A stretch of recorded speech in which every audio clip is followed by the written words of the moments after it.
What's going on, guys? Okay, so we're in the bedroom and I am working on hopefully a permanent fix. I'm not 100% sure because you never really know how some things will hold up over time, especially in an RV in the heat. But what we're working on today is, if you notice, the top part of the window here is kind of cut down a little bit. And the reason for that is because in a video we did before, the first night we stayed in the RV and every subsequent night, the day-night roller shade, because of how far it has to be spaced down from the ceiling, the bottom portion, which it's two separate blinds, if you look right here, you can see there's one here and there's one here.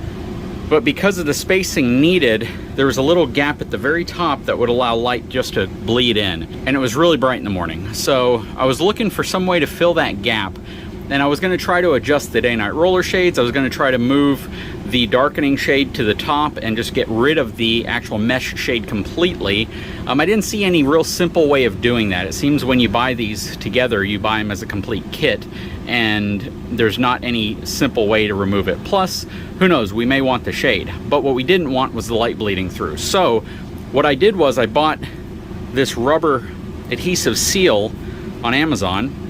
I don't specifically know what it's used for. I think it's used on doors to close up the bottoms or garage doors, things like that. But it's basically rubber with very, very sticky adhesive on it. And I removed the whole valance and shade assembly and I just attached it across the top right there.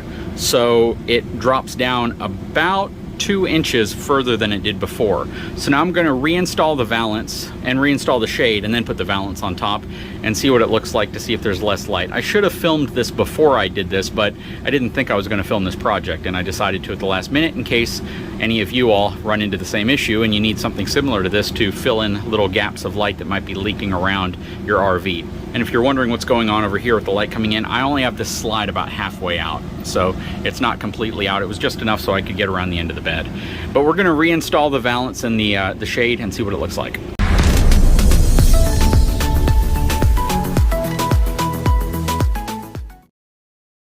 Now that looks better.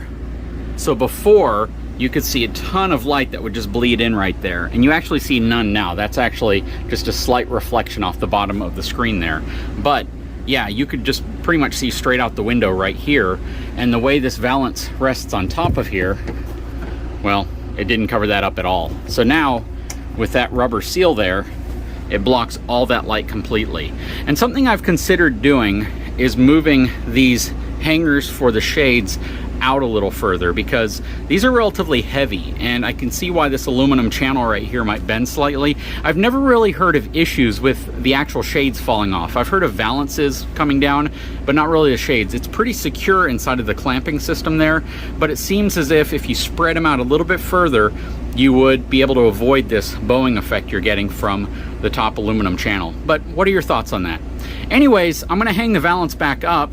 Super impressed with this quick little modification, and it's going to allow us to sleep in a little longer if we want to without light just beaming in through that crack right there. So very simple to do, didn't take very long, and very inexpensive. Now that looks 1,000 times better. No light creeping in whatsoever.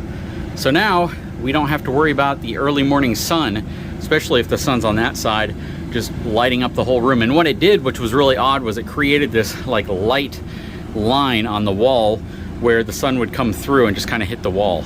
And that's even with the mesh shade behind it, or the screen still in place. So yeah, in the morning when your eyes are adjusted to the darkness, any light bleeding through can be pretty jarring. So it was an easy fix, very pleased.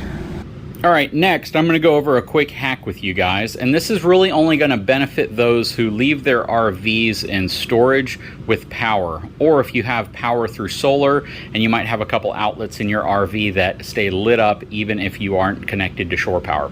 So here's our island, and in the island, you may recall I did a review on this little dehumidifier that I got on Amazon. It's the EvaDry. They make a lot of variations of this, and it works really, really well. I always place these compact dehumidifiers in the sink just in the event something happens to it, it fails, and it starts pouring water on your counter.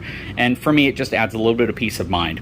It's plugged into a 110 outlet right here, and because my RV is currently connected to shore power, it's getting power whenever it's plugged in and turned on. If you're wondering what that was, it's one of those little, probably gimmicky bug deterrent things that creates a certain noise at a certain frequency that's supposed to scare away critters and stuff. I don't know if it works, but I keep them plugged in anyways, especially since we have power here. Anyways, getting back to the dehumidifier. So a lot of folks will put this in their RV. Their RV may stay in storage for weeks or even months at a time and not being taken out, and the air conditioners aren't running, and it just gets really humid inside of your RV, because if there's a temperature variance between the inside of your RV and the outside, you can form condensation inside, you can form mold and bacteria. It can be a really nasty environment. And the way you can tell if you have a problem with mold is if you come into your RV and it looks like you have this weird kind of frosted white look around your chairs, on your wood features, on your cabinet doors, things like that. That typically means you have a bit of a mold or a mildew problem because of that condensation and humidity inside of your RV. Now, this may not affect those in incredibly dry climates, but it may. Anytime you have water or moisture that can get into your RV, especially in the air, this can happen. So, dehumidifier is very, very helpful to have. You don't need a big one, just something small, maybe a couple of them if you have a really large RV with several separate living spaces.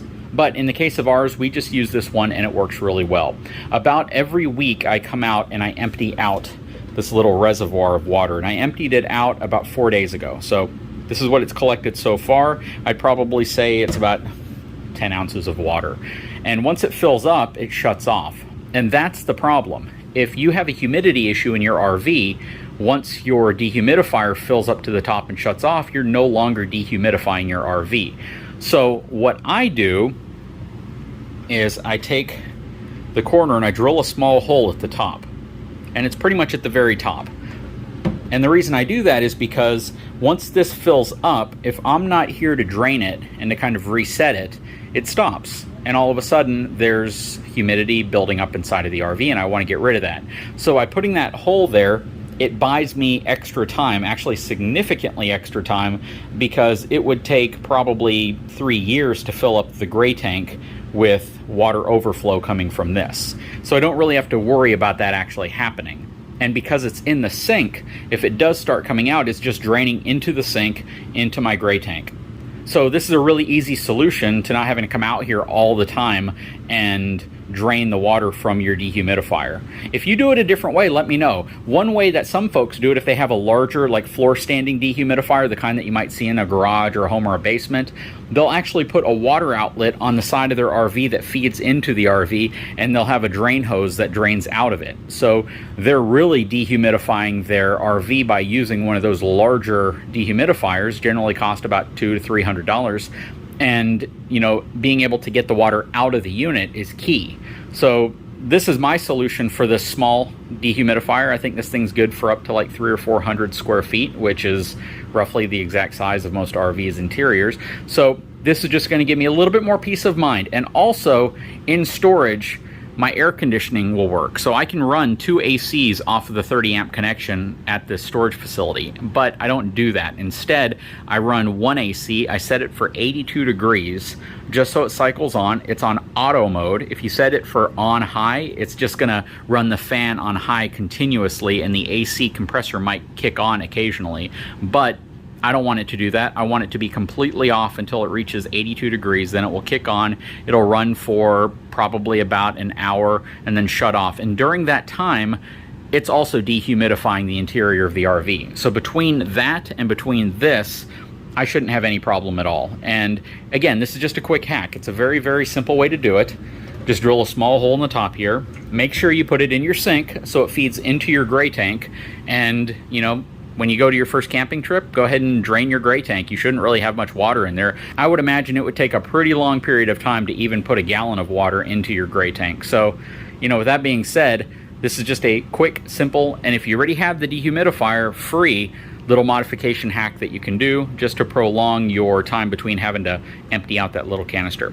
Anyways, I sure hope you enjoyed this video. I'll put a link to this dehumidifier or whatever the equivalent of it is in the description of the video, because I don't know if they still make this one. This one we've had for going on 4 years. We used it in our Coachman Chaparral. I think we actually may have had it in the Forest River Vibe before that. So we've had it for a while and it's worked really well. But just wanted to give you an update on it. Anyways, guys, I sure hope you enjoyed the video. Give me a thumbs up and we'll talk to you again very soon.